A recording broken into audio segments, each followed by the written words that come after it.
She arrived at his door in February, when the snow was deep enough to swallow a child to the waist. She had two of them with her, her daughters, Ruth, who was 7 and had learned not to cry in public, and Clara, who was 4 and had not yet learned anything of the sort. Clara was crying now, not from fear but from cold, her small face buried in the collar of a coat 2 sizes too large. The coat had belonged to her father. Nora Holt did not knock right away. She stood on the porch of the cabin and looked at the door and reminded herself of every reason she had climbed this mountain instead of accepting the other options. There weren't many other options. That was the thing. By the time a woman is standing on a stranger's porch in February with 2 children and a debt she cannot pay, she has already exhausted every door that was easier to knock on. She knocked. The man who opened it did not speak. He simply looked at her, tall, broad-shouldered, with a face that had stopped expecting good news a long time ago. His eyes moved to the children, then back to her. Nora said, "My name is Nora Holt. I was told you might need a housekeeper. Or a wife. I am offering to be either." He looked at her for a long moment. Then he stepped back and held the door open. That was how it began. Not with a vow or a promise. Not with warmth or welcome. Just a door held open in the cold, and a woman who walked through it because walking through it was the only honest choice she had left. What she didn't know yet, what she could not have known, standing in that doorway with snow melting on her daughter's coats, was that the man who had let her in was not simply quiet. He was a man who had decided, some years before, that words had cost him everything, and that silence was the only currency he trusted anymore. She would learn that, slowly, and what she learned would change the shape of everything she thought she understood about grief, about love, and about the kinds of men the world discards by calling dangerous. The town of Garnet Creek sat in a valley between 2 ridges, the kind of place that felt permanent and inevitable until you looked closely and realized it was held together mostly by habit and the stubbornness of people who had nowhere else to go. Nora had lived there her whole life. She had married Thomas Holt at 19, in the same church where her mother had married her father, and she had believed, the way young women believe things in churches, that this was simply how life worked. You found a good man. You built something. You stayed. Thomas was a good man. She was certain of that even now, even with everything. He was good, and he was warm, and he was not careful, and in the winter of the previous year he had gone out in a storm to check on their cattle and had not come back. They found him 2 days later. The cold had done what the storm started. She had $43, a house with a lien she hadn't known about, and 2 daughters who still asked when Papa was coming home. The town helped, at first. That is what towns do in the first weeks. They bring food, and they sit with you, and they say the right things. But towns have their own lives, and grief is heavy to carry for someone else. And by spring, Nora understood that she was on her own. Not out of cruelty, just out of the ordinary limitation of people who have their own wood to chop. The man at the bank, Mr. Aldrich, was not unkind. He was simply precise. The lien on the property had to be resolved. He gave her until the end of winter. She had tried. She had taken in sewing, and she had sold the cattle she had left, and she had eaten less than she should have so the girls could eat more. None of it was enough. It was Mrs. Pruitt, the woman who ran the dry goods store, who mentioned Elias Vane.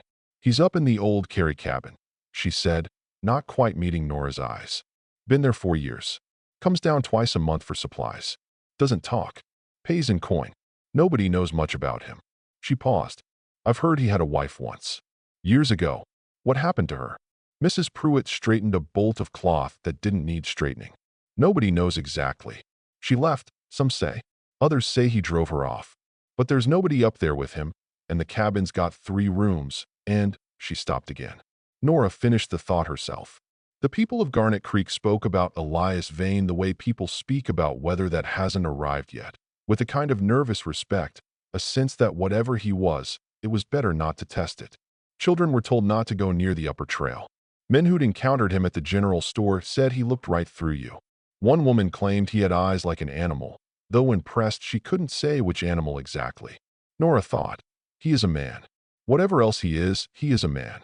And I have run out of the luxury of being frightened by men who haven't done anything to me yet. She told the girls she was going to visit someone. She packed them extra bread. She walked up the mountain in the kind of cold that makes every breath feel like swallowing glass. And she knocked. His name was Elias Vane, and the arrangement he agreed to was simple. though he didn't say so out loud because he didn't say things out loud. He stepped back from the door. He gestured at the room. He found a piece of paper and wrote on it in careful, clear letters, "You can stay. I won't bother you." Nora read it. She looked up at him. "I'll cook and keep the house," she said. "The girls will stay out of your way." He nodded. "There's the matter of the debt," she said.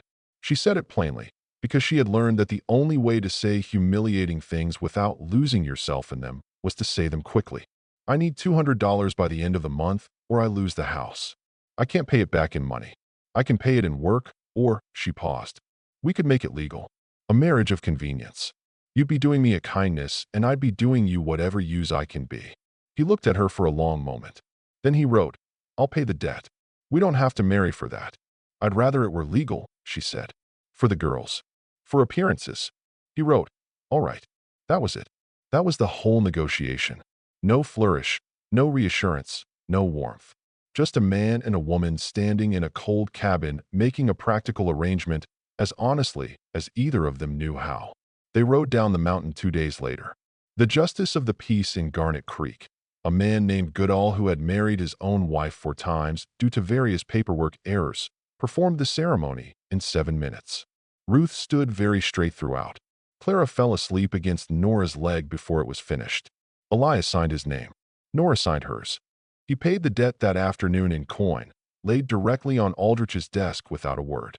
On the ride back up the mountain, with Ruth sleeping against Nora's shoulder and Clara tucked against Elias's side because there was no other room in the cart, and Nora had tensed when he lifted the child, but Clara had simply leaned into him as children lean into warmth without asking for permission. Nora watched her new husband's profile against the gray winter sky. She did not know what she had married. She knew only what she had saved, which was enough. For now, it was enough. What she did not know, riding up that mountain in the fading light, was that the silence beside her was not indifference. It had a shape. It had a history. It had a cost that had been paid in full, years before she ever appeared at his door. She would learn the shape of it gradually, the way you learn the layout of a house by living in it. One room at a time, one door at a time, never quite sure what you'll find on the other side. The cabin was larger than it had looked from the outside. 3 rooms, as Mrs. Pruitt had said. A main room with a hearth and a table and 2 chairs. A sleeping room off the back that Elias gave to Nora and the girls without being asked. And a smaller room at the side of the house that was always closed. He slept on a cot near the stove. She offered to trade. He shook his head. The first morning, she woke before dawn and came out to find a fire already burning and a pot of coffee already made. There was a cup set on the table. 1 cup, on her side, handle turned toward her. She stood looking at it for a moment. Then she poured it. It was the right strength. She didn't know how he'd known. Elias was already outside when she emerged.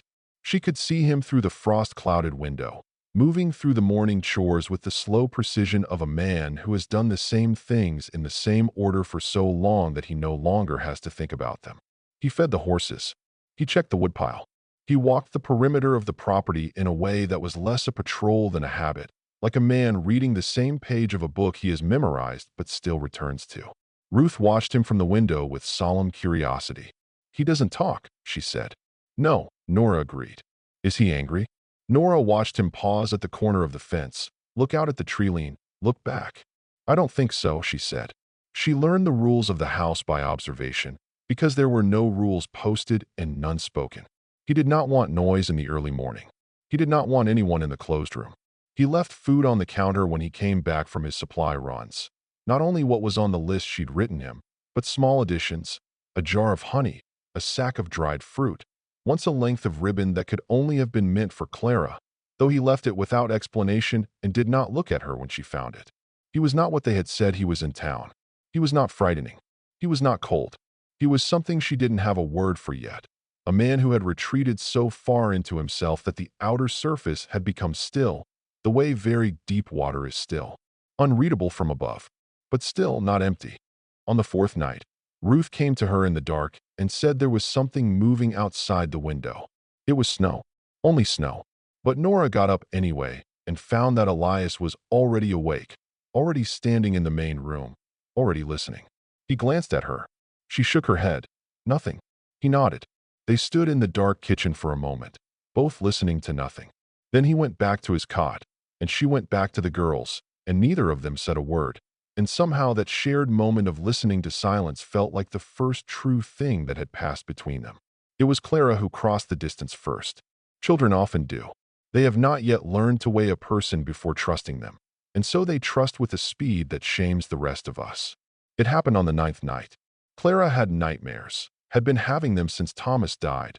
Small, relentless nightmares about doors that wouldn't open and calling for someone who didn't answer. Nora was used to it. She would go to her, hold her, murmur until the child settled. But on the 9th night, Nora woke to find Clara's side of the bed empty.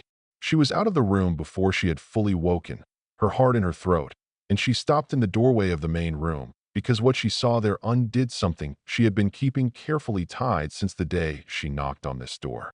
Clara was sitting on the floor near the stove, wrapped in the quilt from the bed. She was not crying. She was looking at the fire. And Elias was sitting on the floor 3 feet away from her, not beside her, not quite, his back against the wall, his knees drawn up, awake and still and simply there. Present, in the way that a warm wall is present. Not touching, not speaking, just not leaving. Clara had apparently decided this was enough. She was half asleep already. Nora stood in the doorway and watched, and did not say a word. She did not know what she was looking at exactly, only that it was careful and deliberate and tender in a way that had nothing to do with performance. He had not expected her to see. He had not done it for her to see. She went back to bed. She lay in the dark and looked at the ceiling and felt something shift inside her chest. Not warmth. Not yet, but the anticipation of warmth. The way a room feels before the fire catches. She thought, he has been near grief before. You can tell. There is a particular way people sit with someone else's pain when they have carried their own. Not flinching, not fixing, just present. As though they know that presence is sometimes the only honest thing on offer. She was right, but it would be some time before she understood exactly how right she was. The letter was not hidden. That was the thing she thought about later. It was not hidden at all. It was simply placed inside the cover of a book on the shelf, folded neatly, and she would never have seen it if she had not reached past it for the book beside it and knocked it to the floor. She picked it up without thinking, and it unfolded in her hands. It was addressed to Elias. The handwriting was a woman's, careful, slanted, the kind of handwriting that had been taught with a ruler. It was dated 4 years ago. She did not read it. She caught 3 words, "I cannot stay," before she folded it again and set it back exactly where it had been. But 3 words were enough. 3 words and the date. And then the grave marker she had noticed 2 weeks ago at the edge of the tree lean, half swallowed by snow, that she had assumed was a dog or a horse because the name carved into it was so small. She went to look at it that afternoon while Elias was checking the fence line. The name was Josephine Vane. Beloved. Below it, the dates. Born and died in the same year. The year before the letter. Nora stood in the snow and looked at that small marker for a long time. She thought about the closed room. She thought about the way he sometimes stopped in the middle of a task and stood very still, the way people stand still when they are managing something that has no outlet. She thought about Ruth asking if he was angry and Nora saying she didn't think so. He wasn't angry. He was carrying something that anger would have been easier than. He had lost a child, and then he had lost his wife, or she had left, unable to remain in the place where the child had been. And he had stayed, because some people, when they lose everything, plant themselves in the place of the loss rather than flee it. As though the staying is itself a form of devotion. She understood this. She thought of Thomas, and of the coat Clara still wore, and of her own refusal to sell the house, even when selling it would have been easier. Yes, she understood this. She did not tell him she had seen the letter. She did not mention the grave. But that evening she left the lamp burning longer than usual, and when he came in from the cold and saw her still at the table, she looked up and said only, "The coffee's still warm." He poured himself a cup and sat across from her. They didn't speak, but the silence between them had changed shape. It was no longer the silence of 2 strangers who had nothing to say. It was the silence of 2 people who understood something about each other that neither of them had said out loud. That kind of silence has a weight to it, a warmth. It is not absence. It is presence with the noise stripped away. Neither of them would have called it comfort, but it was. Winter has a particular quality in the mountains, a compression, a closing in, a sense that the world has shrunk to the size of whatever is within reach of a fire. Days grew shorter. The snow grew deeper, and the space inside the cabin, which had felt so careful and provisional at the start, slowly began to lose its edges. It happened in small increments, the way seasons change, not in a moment, but in the accumulation of moments, each one unremarkable on its own. The coffee cup on her side of the table every morning. She stopped being surprised by it. She started being surprised when it wasn't there, on the 2 mornings it wasn't, mornings when he'd had to leave before dawn, and then annoyed at herself for noticing. The way he had begun to carve a horse from a piece of birch wood in the evenings, slowly, with the focused patience of a man for whom patience was not a virtue, but a survival tool. Ruth had watched him for 3 evenings before she worked up the courage to sit near him. He did not stop carving. He did not look up. He simply angled the wood slightly, so she could see what was taking shape. Ruth watched for an hour without speaking. This, Nora thought, was the beginning of a friendship. There was the morning she burned the bread. Thoroughly, unambiguously, smoke and all burned, and stood looking at it with the kind of exhaustion that has nothing to do with bread. He came in from outside, looked at the pan, looked at her face. He went to the shelf and got down the last of the flour without being asked. He didn't say it was all right. He didn't say anything. He just stood beside her and started measuring. They made the second batch together, in silence, and it came out right. And when Ruth declared it the best bread she'd ever eaten, Nora caught Elias looking at the child with an expression so unguarded, so briefly, completely unprotected, that she looked away to give him the privacy of it. He was not a man who did not feel. He was a man who had learned to feel in a language that had no words in it. She was beginning to learn that language. There were evenings when Clara would climb onto the bench beside him, not onto his lap. Clara had better instincts than that. She knew the difference between welcome and permissible, and simply exist beside him while he carved, or read, or sat looking at the fire. He never moved away.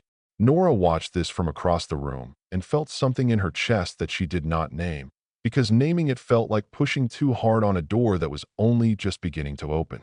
He left things on the work table for her. Not gifts, exactly, or not in the way a man offers gifts to impress. More like, I noticed you needed this and here it is. A new darning needle when he saw her working with a bent one. A piece of good rope when he watched her struggle with the line. Once, a single dried flower. Mountain gentian, she thought, left without ceremony beside the coffee pot. She didn't mention it. She put it in the cup by the window, and neither of them said anything, and it stayed there until the petals finally let go.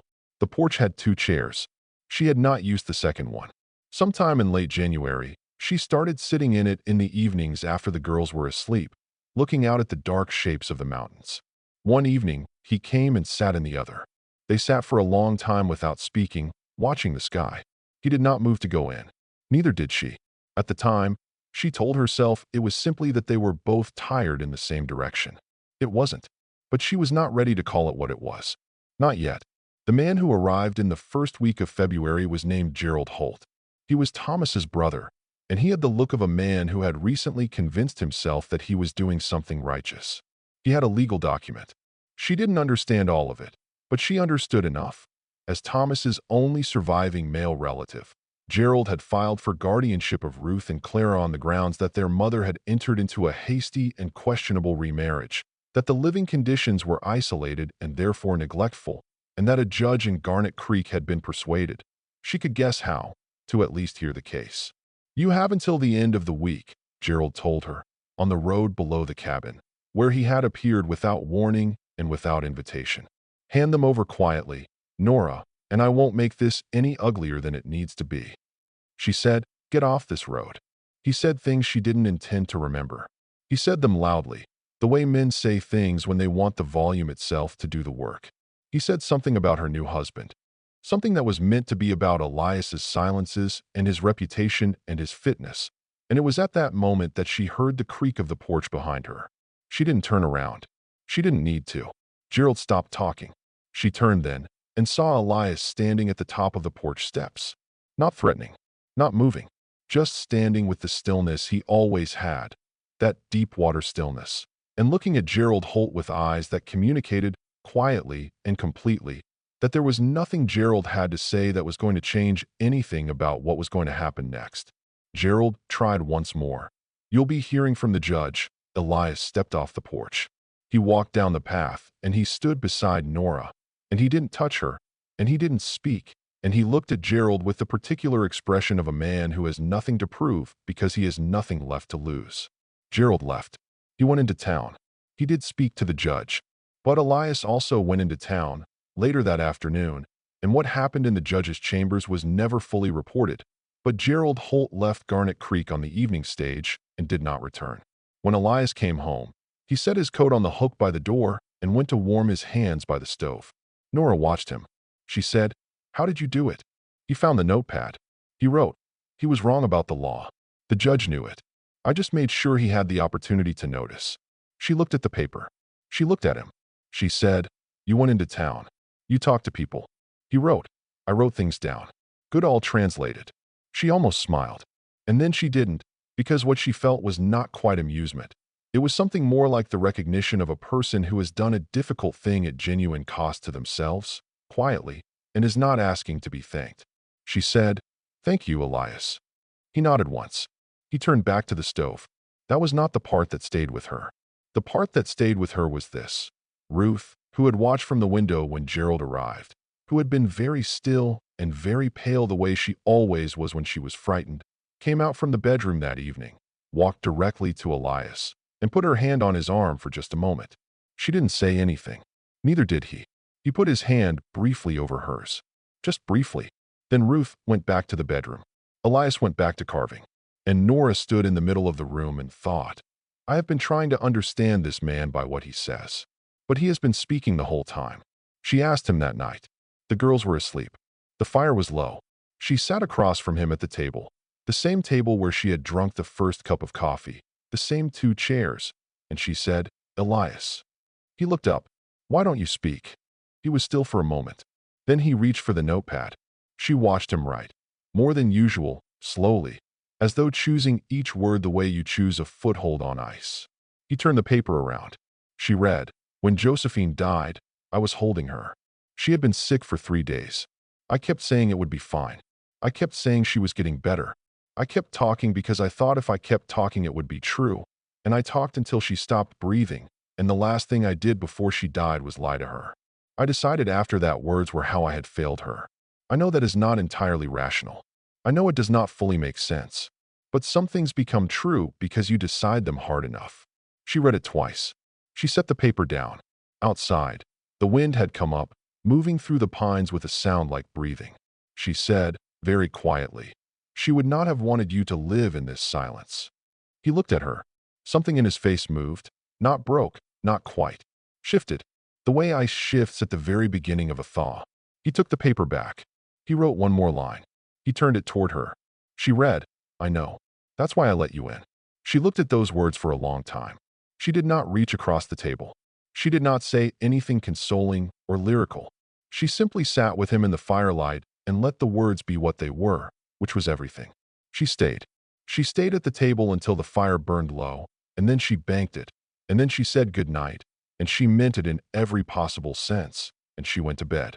She did not cry until the door was closed. And even then it was not grief, not entirely.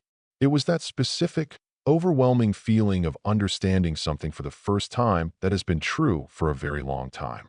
Spring came the way it always does in the mountains, reluctant at first, then suddenly generous, the snow retreating from the south-facing slopes in long muddy rivulets, the sky opening from gray to a pale washed blue that deepened a little more each morning.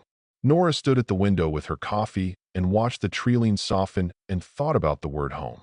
She had been careful not to use it about this place, the way you are careful not to name a thing you are still not certain you're allowed to keep. But it had been home for a while now. It had become home so quietly that she had not noticed the exact moment it happened, and she thought that was probably how it was supposed to happen, not in a declaration, but in the accumulation of ordinary mornings. She went to the justice of the peace in March. Not for a ceremony. They were already married, technically, on paper, which counted everywhere that paper counted. She went because she wanted the record updated. She wanted the document to say what was actually true, which was no longer simply a matter of survival. She didn't tell Elias she was going. When she came back, she simply handed him the paper.